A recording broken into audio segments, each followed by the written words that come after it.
ये क्या है? आपकी बहन ने आपकी बेटी की सास का घर उजाड़ दिया है। ये नाइला पागल हो गई है क्या? मुझे मालूम नहीं था एलिफ साहिबा वाला मामला। जब सब रिलैक्स हो जाएंगे तब देखूंगा मुझे क्या करना है।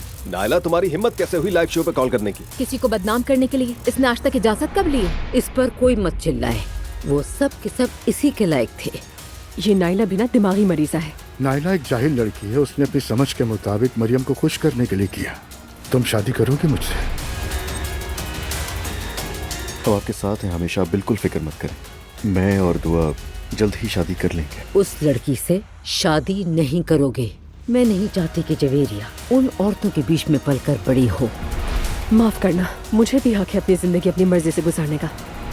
अगर उस पर दिल आ गया था तो वक्त गुजार लेते, लेकिन तलाक का क्या मतलब है?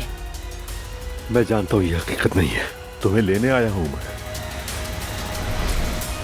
अंकल, बचने के इम्कानात बहुत ही कम हैं। बेटा उमर का फौरी ऑपरेशन करना पड़ेगा, उसकी हालत ठीक नहीं है। हॉस्पिटल के फॉर्म पे साइन करने होंगे ताकि ऑपरेशन फौरी हो सके। ये मैं नहीं कर पाऊंगा, बाबा मर भी तो सकते हैं। तुम उसकी मौत के लिए दस्तखत नहीं करोगे, उसकी जिंदगी के लिए दस्तखत करोगे।